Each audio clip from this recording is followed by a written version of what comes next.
안녕하세요. 세계로 뻗어나가는 붓다로드. 중국의 지금 해능스님 유적지, 어떻게 보면 조계종에서 가장 중요한 조계산 그 자체에 올라와 있습니다. 조계산이라고 하는 거는 이 동네가 원래 조씨 땅이었었어요. 그래서 앞에는 조씨 개울이 흐르고, 그래서 개울이 이름이 뭐냐? 조씨 개울. 그러면 그 산 이름은 뭐냐? 조계산. 뭐 이렇게 해서 조계산이 되는 거고, 이 남아선사, 예전에는 보림사라고 했습니다. 그래서 조계 보림전이라고 하는 것도 있어요. 선종 문헌 중에서. 그런데 지금은 사찰 이름을 바꿔서, 나중에 바꿔서 지금은 남아선사, 이렇게, 그러니까 보림사 겸 남아선사 이렇게, 절 이름이 뭐 바뀌는 경우들은 계속 있기 때문에. 그리고 여기서 해능 스님께서 가장 오래 주석하시면서 가르침을 설한 땅입니다. 그렇다 보니까 나중에 해능 스님의 진신 안 썩은 몸이 이쪽으로 와서 여기서 영조탑에 모셔지게 되고, 거기에도 또 아주 재밌는 사연들이 있습니다. 굉장히 재밌는 사연들이 있어. 해능 스님의 입적처는 구군사입니다. 거기가 해능 스님 생가기도 하고, 그러니까 부모님 묘소도 그쪽에 있고, 그리고 돌아가실 때도 거기서 돌아가셔요. 그건 굉장히 재밌는 거거든요. 재밌는 문화입니다. 뭐냐면 수구초심. 우리도 그런 거 있었어요. 생각해 보면 지금은 이런 게 없어졌지만, 예전에는 집에서 돌아가시는 그런 거 있잖아요. 그래서 몸이 편찮으셔도 집으로, 병원으로 모셨다가도 다시 집으로. 지금은 오히려 집에 계시다가도 병원으로 가는 거고. 그래서 객사는 시신을 안 드린다, 집안에 안 드린다. 예전에 그런 거 있었죠. 그래서 이 해능 스님 같은 경우는 600년대 분이니까 1400년 전 어른이고, 이렇다 보니까 지금 예전 문화들이 남아 있는 거죠. 그래서 아마 고향에서, 고향 집에서 돌아가셨던 거고, 그 돌아가실 때 어디로 이 썩지 않는 육신을 모실 건가에 대한 논의도 있었다 그래요. 그래서 나중에 이제 해능 스님 돌아가시고 두 가지 재밌는 일이 벌어지거든요. 하나는 내가 이렇게 입적하고 나면 누군가 내 머리를 이렇게 가지러 올 거다 라고 하는 거예요. 그래서 목에다가 철을 둘렀다라고 하는 것도 있고, 그게 이제 신라 스님이라고 하는 설들도 나옵니다. 그게 이제 경덕 견등록이라든지 이런데, 송고승전이라든지 이런 데도 신라 스님도 두 분 이야기가 나오고, 실제로 하동 쌍계사 같은 경우는 거기 육조 정상탑에 이런 해능 스님 두상이 모셔져 있다라고 하는 전설도 있습니다. 그래서 하동 쌍계사 같은 데서는 실제로 두상을 모셔왔다라고 하는 이야기도 있고, 이쪽 중국 기록에는 시도했으나 해능 스님이 미리 예언해 놓은 게 있으셨기 때문에 실제로는 그것은 이루어지지 않았다, 시도들만 있었다. 그러니까 두상 절취 사건이 뭘 의미하는지 정확하게 잘 모르는데, 선불교가 새롭게 대두하면서 기존의 불교랑 다른 이야기들을 하니까 그것에 대한 반발이라든지 계승에 대한 문제들이 있었던 것 같아요. 너무 색깔이 강하면 그 집단 안에서는 그것을 계승하려는 강한 힘이 나타나고, 그 다음에 그것과 다른 집단에서는 이단으로 몰아가는 거예요. 그래서 두 가지 전승이 있거든요. 해능 스님을 잘 모시려고 했다라고 하는 쪽 기록도 하나가 있고, 또 하나는 보적 스님, 그러니까는 북방 신수 계열, 북방선의 신수 스님 제자인 보적 스님 계통에서 그런 절취가 있었다. 그건 이제 훼손에 대한 부분이에요. 훼손에 대한 부분. 그래서 이런 두 가지 전승들이 있는데 무언가가 있었던 것 같아. 그렇지 않으면 이렇게 여러 가지 이야기가 계속 나올 수는 없어. 그리고 생각과 달리 조금 어떻게 보면 약간 무서울 수도 있는 그런 이야기거든요. 그래서 그 자리는 구군사, 내일 모레 우리가 가게 될 구군사 자리에서 이루어지는 거고, 그리고 나중에 해능 스님 몸이 안 썩게 되니까, 안 썩고 그걸 등신불이라고 하는데, 등신불은 사실 그런 개념은 아닙니다. 우리나라에서는 쓸데없이 그걸 등신불이라고 얘기를 해서 다 계속 몸이 안 썩으면 등신불이라고 하는데, 등신불은 그게 아니고요.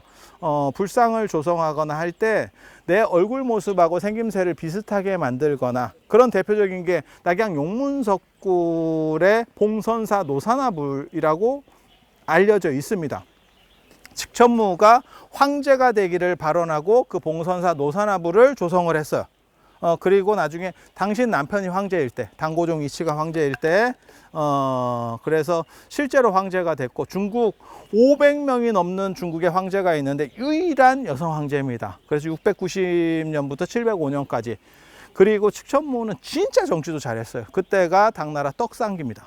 당나라가 전 세계 최강국으로 완전한 자리구침을 하던 그런 시기에 황제예요. 그래서 그 자기 얼굴을 그대로 모사해서 만든 게 봉선사 노사나동의 노사나 부처님. 그때는 육시권 하원경이기 때문에 말은 노사나 부처님인데 비로자나 부처님이에요. 비로자나 부처님. 그래서 내 얼굴과 비슷하게 만들었어. 그러면 사람들이 거기에 절을 하고 하면 어떻게 보면 나한테 마일리지가 좀 적립이 되고, 이렇게. 그리고 그렇게까지 하기 힘든 사람은, 일반인들은 그렇게 하면 안 됩니다. 칙천무 같이 하면. 왜? 상호가 굉장히 안 좋아집니다. 칙천무는 진짜 인물이 좋아요. 네가 좋은지 어떻게 아느냐? 당현종의 어떻게 보면 첩으로 들어가서 그 아들이, 당현종이 죽고 자기 아버지가 돌아가시고 나서 아버지 첩이었다니까. 첩은 건드리면 안 돼. 그런데 이 첩들이 아들이 없으면 어디로 나가냐면, 나중에 황제는 첩이 워낙 많으니까, 후궁이 워낙 많으니까 묻히는 사람들 엄청 많거든. 그 사람들을 일반 민가로 풀어줄 수가 없어요. 그래서 정업사라고 하는 절 안에, 그 옛날에는 다 같이 묻었다. 다 묻었다. 패키지로. 그러던 시절이 있었고, 이제는 그렇게 묻지는 않지만 정업사라고 하는 절에다가 이렇게 평생 못 나오게 하고, 그 다음에 이제 선왕의 명복을 비는, 이렇게 민가로 풀어줄 수가 없잖아. 그거는 왕실의 권위가 훼손되기 때문에, 그래서 그런 문제가 벌어졌고, 그리고 거기에서 당고종 이치가 아들이 이제 아버지 추모제나 이런 걸 가다가 또 이렇게 눈에 띄게 되는 거죠. 그게 뭐 대단한 미모요. 그래서 제가 그런 얘기 하는데, 얼마나 대단하면 밀어도 가릴 수가 없다. 보통은 밀면 확 떨어집니다. 이게 확 떨어집니다. 밀어서 잘 나오는 사람이 접니다. 이게 진정한 강자야. 밀면 진짜 확 떨어져. 그런데 이런 문제들을 극복하고도 올라왔으니까, 칙천무 불상은 제가 꼽는 중국에서 가장 아름다운 불상 하면 그 칙천무 불상을 꼽아요. 봉선사 노사나동의 그 칙천무 불상. 그래서 이 칙천무라고 하는 분은 워낙 인물이 좋으니까 얼굴을 넣는데, 얼굴 잘 안 넣습니다. 얼굴 잘 안 넣고 어떤 몸의 신체의 길이랑 똑같은 불상을 만들어. 그러니까 내 손가락 길이가 같아요. 어디가 닮으면 그걸 등신불이라 그래요. 등신, 몸하고 같은 모양. 그래서 내 에너지가 그 불상에 주입될 수 있도록 하고, 다른 사람들이 기도하면 그 공덕이 우리에게 전달된다. 그 만든 조성자에게 전달된다. 향 같은 거 올릴 때 그 뒤에다가 당신 이름 써놓는 분들이 있어요. 그러면 그거를 내가 놓고 가면 사람들이 피워줘도 일부가 그쪽으로 마일리지가 적립된다. 라고 하는 뭐 그런 생각이라고 보시면 돼요. 그래서 그렇게 작동된다라고 보시면 돼요. 그게 등신불. 그래서 몸 자체가 이렇게 완전히 안 썩는 거나 김동리 등신불 같이 뭐 몸이 뭐 불타서 등신불, 그런 거는 사실은 원래는 그 용도하고 좀 달라요. 그 이야기하고 달라. 그런데 중국에서는 수행이 많이 된 사람은 몸 안에서 정화가 되기 때문에 몸이 안 썩는 그런 일들이 벌어져요. 그리고 티벳이나 중앙아시아 아니면 서역 쪽에도 그런 분들이 있습니다. 티벳에 많습니다, 사실. 그런데 티벳 같은 데는 좀 다릅니다. 거기는 산소 농도가 굉장히 낮아요. 그래서 그렇게까지 수행 열심히 안 해도 미생물 번식이 증식이 잘 안 됩니다. 그리고 저 서역이라든지 약간 사막 쪽은 저절로 그렇게 돼요. 그래서 이집트의 피라미드 옆에 파다 보면 실제로 그냥 안 썩는 그런 시신들도 많이 나옵니다. 왜? 건조가 빨리 돼서 피부가 미생물이 속 안에서 번식하기 전에 피부가 확 건조가 돼서 말라버리면 미생물이 산소가 차단되면서 더 이상 증식하지 못하고 썩을 수가 없는 상황이 돼요. 그리고 일본 불교에서도 등신불들이 있는데 거기는 연세가 많이 되시면 음식을 최대한 조절하고 소금물 같은 걸 계속 드세요. 그래서 몸 안에를 썩을 수 있는 조건들을 최소화시켜 버리지. 그렇게 해서 일본에도 등신불이 많이 있어요. 등신불이 많이 있어. 그래서 조건적으로 자기가 만들거나 티베트나 이런 데서는 방부 처리합니다. 사실은 방부 처리합니다. 그래서 티베트 불교에 등신불이 많은 이유가 방부 처리를 해서 그래요. 소개를 긁어내고 방부 처리하고, 그 이제 지공스님 때나 이런 때도 그런 얘기가 나오거든요. 벌써. 그래서 그렇게 모셔놓는 분들도 있어. 그래서 조건이 좋은 지역, 티벳이라든지 저 서역이라든지 건조 지역이라든지 이런 데서 등신불이 되는 거를 저는 그렇게까지 대단하게 보지는 않습니다. 물론 그분들도 수행을 많이 하신 건데 그건 조금 유리한 게 있어. 그런데 지금 여러분이 계시는 이 조계산을 보면 여기가 덥고 고온 다습한 조건 기구거든요. 이런 데서 안 썩는 거 진짜 어려운 거예요. 뭔가가 있지 않으면 그냥 냅둬도 상해. 이게 지금 그래서 어떻게 보면 해능 스님의 그런 수행력이라고 하는 것은 참 대단하다 라는 말씀을 올리고 싶고, 그 해능 스님의 어떠한 그러한 부분들이 존재하기 때문에 나중에 감산덕천 스님, 그 다음에 단전 스님, 단전 가진 스님까지 그렇게 세 분이나 등신불이 모셔지는 그런 일들이 벌어지는 거고, 그래서 해능 스님이 몸이 안 썩게 된 상황에서 어떤 일이 벌어졌냐면, 해능 스님의 진신을 어디에 모실 거냐, 이 육신을 어디에 모실 거냐의 논점이 벌어져요. 그래서 돌아가신 그 구군사에 모셔야 되는 거 아닙니까? 그러면 우리가 구군사로 갔겠지. 그런데 이 남아선사가 올해 주석하셨던 그런 데인데 여기에 모셔야 되는 거 아닙니까? 라는 이야기가 또 나오게 되는 거예요. 그래서 막 대립됐더니 그때 그러면 우리가 해능 스님의 뜻을 받아보자. 돌아가셨는데 뭘 받아? 그래서 향연기를 올렸대. 향연기를 올렸대. 그랬더니 향연기 방향이 이 남아선사 쪽으로 왔대. 그래서 이쪽에 모시게 됐다는 거예요. 원래는 부군사에 모시려고 탑까지 건설했다는 얘기가 있어요. 부처님, 그 해능 스님 돌아가시기 전에 탑까지 벌써 만들어놨어. 그런데 이쪽으로 옮겨 모시는 해능 스님의 뜻은 이쪽에 있는 것 같다 라고 해서 그렇게 옮겨 모시고, 그게 지금 조사전 앞에 있는 영조탑에 모셨어요. 영조탑. 그 탑이 원래 모셔져 있는 거예요. 여러분들이 진짜 지금 운이 좋으신 거예요. 여기 우리나라 큰 스님들도 여기를 다 와서 해능 스님 진신을 보려고 선종의 큰 스님들 다 왔습니다. 조계종의 지금 현 공식적 시조 도의국사 여기까지 오셨습니다. 여기까지 오셨습니다. 그래서 여기에 딱 오셨더니 뭐라고 도의국사전 저 조당집 도의국사전에 보면 뭐라고 나오냐면 여기에 딱 오시니까 해능 스님의 그 조사당은 탑은 탑 안에 모셔져 있기 때문에 제대로 못 보는 거예요. 조사당 문이 저절로 이렇게 열렸대. 저절로. 그래서 참배를 하고 딱 나오니까 문이 저절로 닫혔대. 자동문의 시조. 자동문이 원래는 불교 문화 안에 있는 겁니다. 그래서 이건 뭐냐? 해능 스님의 뜻이 우리 도의국사에게 전해져 있다 라고 하는 내용을 전하고 있는 거예요. 그 이야기가.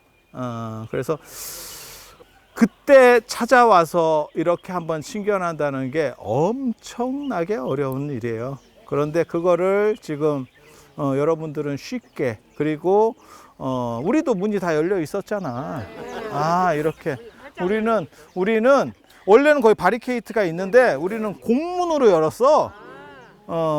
조계종단에서 우리 일행들을 아주 이렇게 배려해 주셔서 조계종단에서 이렇게 한국 중국 불교협회에 공문을 내려주셔가지고 우리가 쉽게 이렇게 들어올 수 있는 그런 구조들이 만들어진 거예요. 그리고 조계종에 또 한 분의 시조가 있습니다. 저는 조계종의 시조를 범일국사라고 보거든요. 범일국사라고. 그러니까 범일국사는 사굴산문이고 구산선문 중에서 도의국사는 가지산문이에요. 도의국사 맥은 어떻게 내려가는 거냐면 해능스님 밑으로 해서 그 다음에 남학해양스님, 그 다음에 마조 도일스님, 그리고 거기에 서당지장스님, 서당지장스님에게 법을 받아오시는 게 도의국사예요. 제가 얘기하는 게 뭐 틀린 얘기는 아니에요. 왜? 도의국사가 가장 먼저 받아오기는 했는데 그 맥이 나중에 끊어져요. 끊어지고 남는 맥은 지금 대한불교 조계종은 단일 맥입니다. 다 구산선문 아니에요. 십산산선문 뭐 이래가지고 더 많아. 근데 그게 다 끊어지고 끝까지 남은 거는 어떻게 보면 가지산문하고 이 사굴산문이 제일 큰데, 사굴산문 쪽에 송광사 주지를 했다는 건 뭐냐면 사굴산문이라는 얘기입니다. 같은 종파가 아니면 못합니다. 거기는 진울스님 그 이하의 16국사 다 사굴산문이에요. 그리고 나홍스님도 거기를 주지를 하셨고, 그 다음에 무학스님도 주지를 하셨고, 혼수스님이 거기 주지를 하시는데 지금 혼수스님 맥만 지금 남아있어요. 법맥만. 그 후손들만 남았다고. 다 끊어졌고. 그래서 지금 여기를 사굴산문, 조계종을 저 같은 경우는 사굴산문으로 보는 거예요. 사굴산문 맥으로. 누가 먼저 받아왔냐가 중요한 게 아니고 그 맥은 끊어졌고 지금 남은 게 뭐냐라고 봤을 때, 그러니까 한국불교의 시조는 누구냐? 조계종의 시조는 도의국사인지 몰라도 한국불교의 시조는 누구냐? 그럼 아도화상, 순도, 마라난타 이렇게 가는 거예요. 그렇게 가는 거야. 도의국사일 수가 없어. 왜냐하면 불교 시조, 한국의 불교를 제일 먼저 전한 분, 이렇게 되면 묵호자 뭐 이런 분들 나오는 거예요. 그런데 왜 도의국사라고 하느냐? 선맥이 지금까지 내려왔다라는 전제로 해서 그런 거예요. 그런데 실제로 그거는 끊어진 맥이고 지금 남아있는 거는 사굴산문 맥이기 때문에 가지산문 맥이 아니고, 그래서 종조를 끝까지 위로 올리면 범일국사가 된다. 그 범일국사도 여기에 오십니다. 오셨는데 되게 재밌는 게 도의국사가 설악산 쪽에 계셨어요. 범일국사는 강릉에 계셨어요. 그리고 얼마 차이가 안 나. 그래서 서로 약간의 경쟁 관계가 있었어. 그래서 범일국사, 조당집의 범일국사 이야기에 보면 뭐라고 나오냐면, 도의국사는 한 가지가 나왔다 그랬잖아요. 문이 열렸다 닫히는 자동문 사건. 자동문 사건이 있어요. 그게 내 뜻이 너에게 맞다 라는 이야기거든.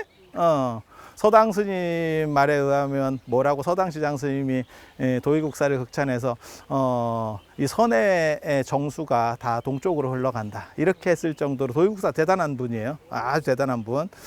그런데 범일국사가 오셨을 때는 향을 딱 이렇게 조당에 가서 향을 피우니까 향 연기가 이렇게 서리더래. 우리 향 안 피워서 그래.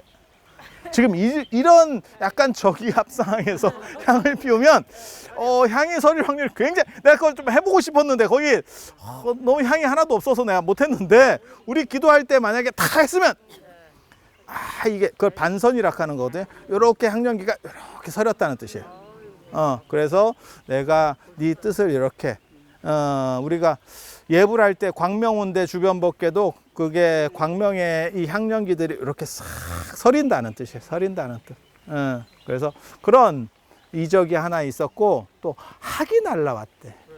학이 날라와서 그 자리에서 이렇게 울부짖더라. 그래서 사람들이 누가 왔길래 이러한 일들이 벌어지는가라고 했더니 그게 범일국사였었대. 우리는 아침에 비가 오다가 비가 그치고 독경을 하고, 그래서 좀 시원했던 거예요. 안 그랬으면 훨씬 더 더웠을 거야. 그리고 끝나고 나니까 내가 할 때 되니까 또 비가 오네.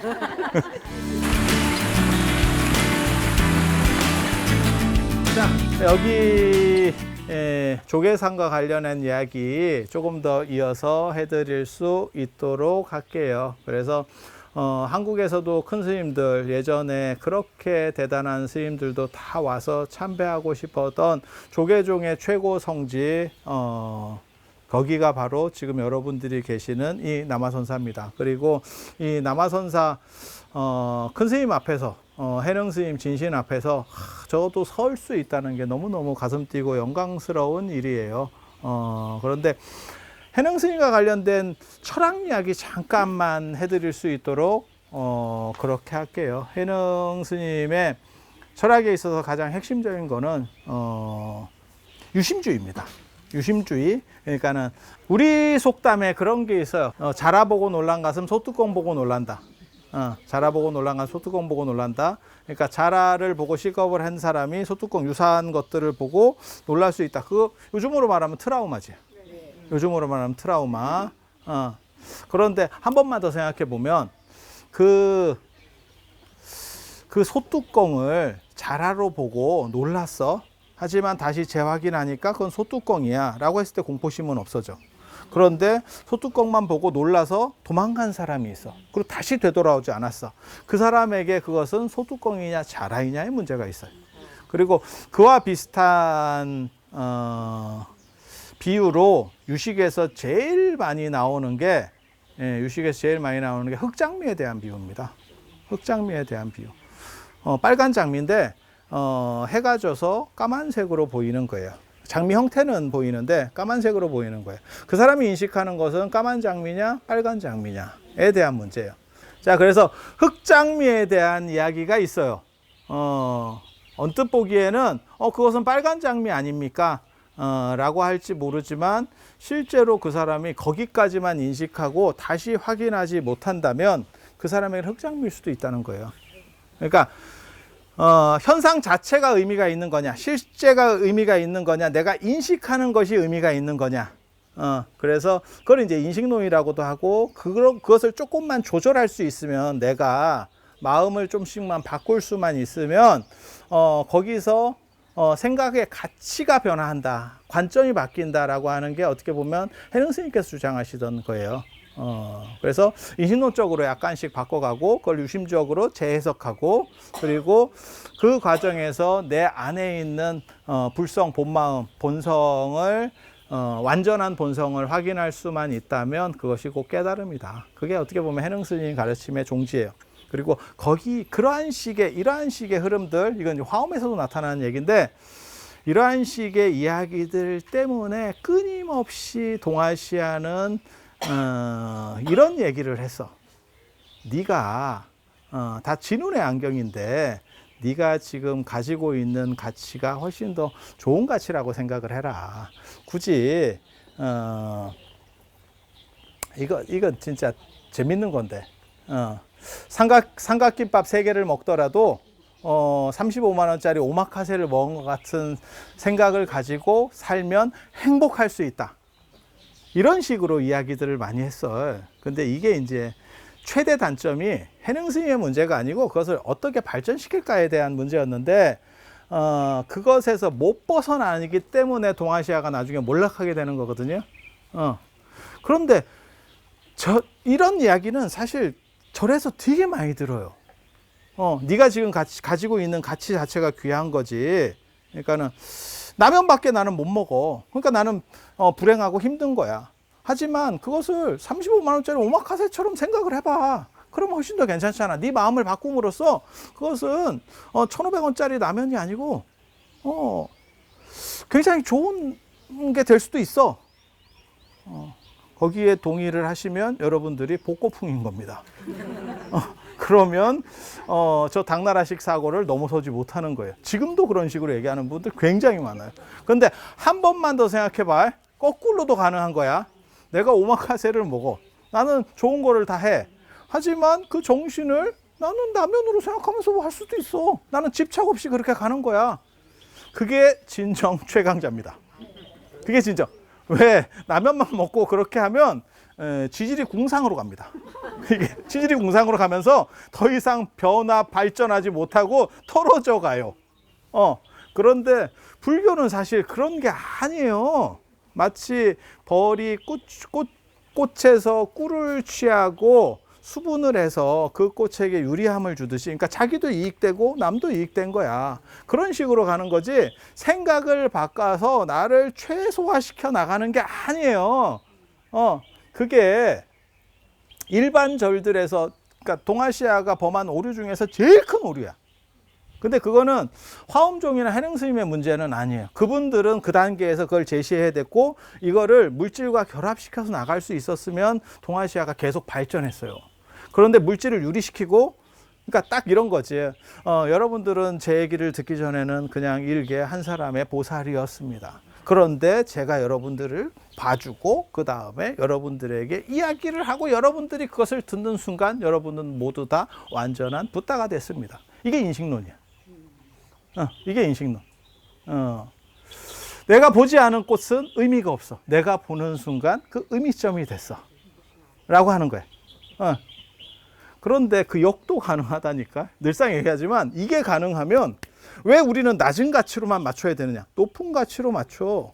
그래서 나는 높은 것들을 다 향유하면서도 거기에 집착이 없어. 사실은 불교는 최소주의가 아니에요. 최소주의가 아니에요. 제가 늘상 얘기하잖아. 불교가 마치 지지리 공산이고 최소주의처럼 자꾸 얘기를 하지만 실제로 알고 보면 조선시대 때, 조선시대 숭유 억불입니다. 그런데도 불구하고 사찰보다 큰 양반집 없었습니다. 사찰보다 화려한 단청을 한 양반집 없었습니다. 왕궁 다음이 사찰입니다. 왕궁 다음이 사찰이야. 가장 크고 화려한 건물들 전부 다 사찰이었습니다. 그게 숭유 억불 상황에서도 그랬고, 고려나 통일신라 시대 불교가 주도하던 시절이었으면 난리 났었어. 그러니까 가장 화려한 것과 가장 검소함이 동시에 가는 게 불교야. 그리고 다른 종교도 마찬가지예요. 유럽에서 제일 잘 나가는 건물이라고 치면 베르사유 궁전. 그게 어떻게 보면 프랑스가 얼마나 대단한 나라인지를 알 수 있는 거예요. 궁전 건축의 정형을 이루었고 그거를 다 오스트리아나 뭐 이 주변 나라들이 따라 하려고 했어. 그리고 그것과 필적할 수 있는 또 하나의 건축, 베드로 성당이에요. 바티칸의 베드로 성당. 그들이 검소합니까? 아니야. 그러니까 종교라고 하는 것을 막 그 프란치스코가 그런 얘기를 하거든요. 내가 콩을 먹고 있어요. 콩죽을 먹고 있을 때 갑자기 어느 순간 맛있다는 생각이 들어서 나는 재를 뿌렸다. 그 집착을 없애기 위해서. 그런 식으로 지질공상으로 가면 석기 시대로 돌아간다니까. 좋은 걸 먹으면서도 집착 없고, 그러면서 더 발전시키고, 집착이 없고 더 발전시키고, 이게 사회적 가치예요. 그리고 그것을 해낼 수 있을 때만 종교가 효용성을 가지고 세상을 인도해 갈 수 있어. 세상을 계몽할 수 있다니까. 그런데 그런 부분들을 놓치고 좀 더 쉬운 쪽으로 달팽이같이 집 속으로 들어가듯이 이런 식으로 해석만 해가지고는 사실 불교를 놓치는 거예요. 그리고 도노라고 하는 거는 깨닫는 게 아니고, 단번에 깨닫는 게 아니고, 깨달을 게 더 이상 없다라고 하는 이 자체가 곧 우리 삶이 깨달음이다라고 하는 것을 얘기하는 거예요. 그러면 현상과 유리되지 않기 때문에, 깨달음이 현상과 유리되지 않기 때문에 우리가 사는 가치 모두는 긍정성을 가지는 거예요. 그러니까 물질은 안 좋고 뭐 저런 거는 좀 천하고 이런 가치가 아니에요. 모두는 그 나름의 정당성을 다 가지고 있는 거예요. 그런데 한국 사람들이 그거는 불교뿐만이 아니고 성리학적 가치 때문에 나타나는 거기도 해요. 스님들도 굉장히 그런 분들 많아. 그러니까 돈이나 이런 것들, 물질적인 걸 얘기하면 약간 천해 보여. 하지만 주면 싫어하는 사람은 없어. 야, 그거 참 놀랍지. 그런데 왜 그게 천한 가치지? 한 번만 더 생각하면 왜 그게 천한 가치야? 정신이 더 고등하다고 사람들이 얘기하지만 저는 그렇게 생각 안 합니다. 물질이 완전히 결핍된 상황에서는, 결핍돼 버리면 정신은 고등한 자체를 유지할 수도 없어요. 그게 우리가 흔히 얘기하는 그거잖아. 레미제라블의 장발장. 장발장이 도덕적이지 않은 사람이었기 때문에 빵을 훔쳤냐? 아니야. 환경이 너무 안 좋아서. 그런 정도의 도덕성을 가진 사람이 없어요. 레미제라블을 보면, 장발장 얘기를 끝까지 보면 그 정도의 도덕성을 가진 사람도 굉장히 희소한, 그래서 맨 마지막에 결국 장발장이 용서받는다라고 끝났잖아.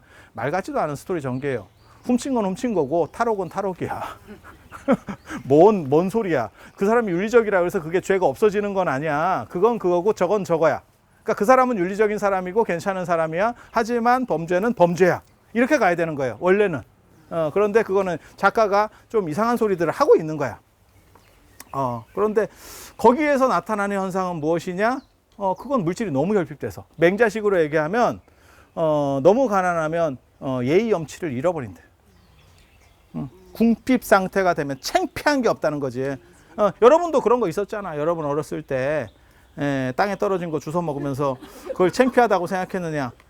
여러분들이 어떻게 보면 다 꽃제비 출신 아니에요. 창피하지 않았어. 왜? 모두가 주워 먹었고 그것은 정당화됐어. 먹을 게 없었어. 지금은 그렇게 먹는 사람 자체가 없어요. 물론 뭐 이제 전통을 존중하시는 분들 중에 그런 분들이 있어요. 그래서 식탁에서 떨어져도 안 주워 먹는 분이 있고, 똑같이 한갑인데 떨어져도 안 주워 먹는, 퍼뜩 주워 먹는 분도 있고, 그 다음에 남이 떨어뜨린 것까지 그 사람이 안 먹으면 내가라도 먹을 게도 있어. 거의 원효의 무예가급도 있어. 내가 다 할 수 있어. 그러니까 그 가치관이 다른 거예요. 그렇게라도 음식을 버린다고 하는 것에 대해서 인정할 수 없다라고 하는 우선 가치관이 있는 거예요. 또 한 사람은 위생 가치관이 존재하는 거죠. 그런데 문화라고 하는 것은 결핍 속에는 존재할 수가 없어요. 그래서 지질이 궁상으로 가면 안 돼. 그러니까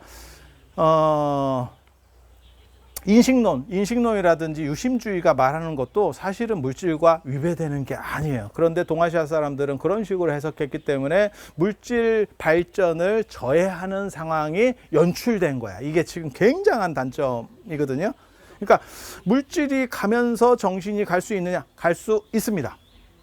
갈 수 있습니다. 제가 만나보면 저도 여러 사람들을, 맨 가난한 사람부터 제일 부자까지 이렇게 위아래를 다 만나는 사람이 스님이 좋은 점이 그런 거예요. 사실은 위아래를 다 만날 수 있는데, 만나보면 우리가 생각할 때는 돈 있는 사람들은 조금 더 갑질을 많이 하고 뭐 이럴 것 같지만 실제로 그렇지 않아요. 가장 갑질을 많이 하는 사람들이, 진짜 궁핍했다가 약간 핀 사람들이 가장 사람을 많이 무시해. 제가 접해보는 바로는. 그리고 계속해서 집안이 괜찮았던 사람들은 양보의 여력이 있기 때문에 다투지 않아. 단 마음에 안 들으면 손절합니다. 손절합니다. 이거 굉장히 재밌는 거야. 베테랑 영화에 나오는 유아인 같은 분들은 제가 보기에는 진짜 특이한 경우예요. 그런 경우 별로 없어. 그리고 이렇게 말해서 될지 모르겠는데 경제력이 좋은 사람이 더 도덕적인 경우들이 많습니다. 왜? 도덕적으로 굳이 안 살 필요가 없어. 내가 찬 거 먹을 필요가 없어. 물론 사람마다 달라. 그 편차는 다 달라. 그러니까는 돈이 많으니까 양보할 거야가 아니고 돈이 많으니까 더 뺏을 거야도 분명히 있을 거야. 하지만 그 비율이 큰 차이가 없다라고 얘기하는 거예요. 가난한 사람의 비율이나 가난하면서 양보하는 사람이나 부자가 양보하는 사람이나 큰 차이가 보이지가 않아. 제가 여러 사람들을 만나본 바로는. 그래서 부 자체가 나쁘다라고 생각하는 것은 사실은 잘못된 행동이에요. 그리고 지금같이 자본주의 사회에서는 그것이 정당하고 윤리적이냐로 판단 기준을 삼아야지, 굳이 부에 대한 문제들을 이렇게 배관시하는 문화는 사실은 좀 지양돼야 돼요. 그리고 불교가 그러면 그렇게 해왔습니까? 불교가 번성할 때 분명히 그렇게 했습니다. 가장 강력한 사찰 건축이나 이런 것들 대부분 다 그런 거였었어요. 가장 화려한 문화, 불교 문화, 다 그런 거였어요. 우리가 알고 있는 고려불화, 나전칠기도 대부분 불교 경전을 수납하는 것과 관련이 되거든요. 최고곡들은. 그 다음에 고려 사경들 굉장히 화려해요. 하지만 그런 걸 한 사람들이 어떤 생각을 가졌느냐? 꼭 거기에 물질적으로만 결부됐느냐? 그렇게 생각은 안 해요. 그렇게 함으로 인해서 그 집착을 털어내는 사람도 있는 거예요. 그래서 지금 얘기하는 거는 굉장히 재밌는 여러분들이 논점이에요. 그리고 한국 불교나 이러한 부분들이 지금까지 많이 놓쳤던 부분들입니다. 그리고 결정적인 게 한 가지 있는데, 동아시아 선불교가 미학적이거든요. 굉장히 미학적이고, 그 다음에 애드립에 강하고, 그 다음에 버라이어티예요. 그래서 저는 굉장히 좋아하는데, 단점은 뭐냐면 이게 윤리가 가설될 공간이 없어. 그래서 어떤 규칙이 파격을 너무 강조하다 보니까 규칙적으로 돌아가는 시스템에서 상대적으로 약해요. 그래서 그 문제에 대해서도 사실 저는 고민을 좀 하고 있습니다. 그렇게 해서 약간 파격성이 강해지면 그런 분들이 있어. 역대로 보면 뭐 원효 스님이라든지, 원효는 뭐 선불교는 아닌데 그게 동아시아 이론론 사고에서 빠져서 그래요. 그 다음에 최근에도 경허 스님 같은 분도 계셨었고, 그런데 지금 현대 사회는 아무리 재주가 있는 분이라도 윤리가 바탕이 안 되면 무너지는 사회입니다. 우리가 개발 시대만 하더라도 윤리가 조금 떨어져도, 저분이 뭐 사생아가 있대, 뭐 다 용서가 됐었어, 뭐 재벌집 저런 능력 있는 분들이 다 그렇겠지. 지금은 그렇게 되면 오히려 엄청나게 욕을 먹을 수 있는, 연예인도 마찬가지고. 그래서 윤리라고 하는 게 가치관이 좋아지고 경제가 풀리고 문화가 높아질수록 점점 더 이렇게 도덕성을 더 많이 요구해.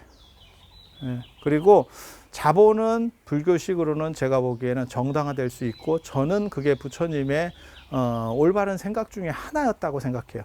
그렇지 않았으면 마하가섬이나 제바달다가 얘기하는 두타 쪽이 비중이 더 커졌을 거야. 근데 불교는 그것을 부정해요. 그래서 정당한 소유, 정당한 자본에 대해서는 긍정해. 그렇다 보니까 부처님 당대부터 장자라고 하는 재벌들이 부처님 주변에 있었고, 그게 불교가 움직일 수 있었던 힘이고, 당나라나 이런 때도 불교가 잘 될 때도 저는 충분히 그렇다라고 생각을 해요. 하지만 자본만 갖고 살 수가 없었기 때문에 해능 스님이나 이런 분들은 인식론을 얘기해서 자본이 결핍된 사람에게 또 하나의 위로와 그 다음에 가능성을 제시해 준 거야. 그런데 문제는 그게 주류가 되면서 불교가 약간 무너지는 그런 상황들이 벌어진 거예요. 그래서 불교와 자본의 문제, 그 다음에 인식론의 맹점, 지금도 마음만 편하면 좋다 라고 생각하는 사람들이 있어. 물질이 기반하고 마음이 편하면 더 좋다. 내가 장담하는데 그런 걸 보고 금상첨화라고 하는 거예요. 이렇게 얘기하면 이제 저를 물질주의라고 비판하는 사람들도 있을 건데, 그거는 진짜 하수들. 그러니까 철학적 사고에서 치밀하지 못한 사람들이 그런 얘기를 해. 그런데 마음이 무엇을 바꿀 수 있느냐 한번 생각해봐. 그냥 내 안에서 생각만 좀 바꾸는 것뿐이지 실제로 바뀌는 거 아무것도 없어요. 실제로 바뀌는 거 없어요. 라면을 먹으면서 오마카세를 먹는다는 그 생각 자체가 추접스러운 거야. 선으로 얘기하면 라면 먹을 때는 라면 맛을 즐기고 오마카세 먹을 때는 오마카세를 즐겨. 왜 라면을 먹으면서 이건 오마카세라고 생각하면서 먹으래? 이거 미친놈이야. 뭐하러 그 짓을 해? 그건 선의 정신에서도 어긋나는 거예요. 그때마다의 그 가치를 발현시키는 것. 그리고 여러분들은 해능 스님이 말하는 부처님은 누구냐면 진짜 석가모니 부처님 같은 부처님이 아니야. 여러분들의 이 모순성 속에 있는 그 자체가 알고 보면 누구도 비교할 수 없는 전 우주에 하나밖에 없는 가치예요. 그 유일성, 그것이 곧 완전성이라는 거예요. 그래서 여러분들은 이대로 다 붓다인 거다 라고 하는 게 남종선이 말하려고 하는 결론이에요. 자, 그래서 오늘 해능 스님과 관련된 이야기들, 그 다음에 조계산 남아선사와 관련된 이야기들, 그리고 이 조계종의 시원지로서의 이 성지, 그리고 이 조계종을 어떻게 보면 조계산이라고 하는 이 흐름, 조계의 흐름을 조계종으로 만든 거는 1941년도에 하남 스님이 처음으로 오대산에서 오대산 상원사에서 만드셔서 지금 오늘날 조선불교 종회종, 그때는 조선불교 조계종, 지금 대한불교 조계종으로까지 이어지고 있다. 그래서 우리는 이곳에 참배를 와야 되고 그 정신을 계승해야 되고, 그리고 여러분들은 그렇게 함으로써 스스로가 다 붓다임을 자각하게 된다 라는 말씀 올리면서 이상 마치도록 하겠습니다. 자, 들어주셔서 감사합니다.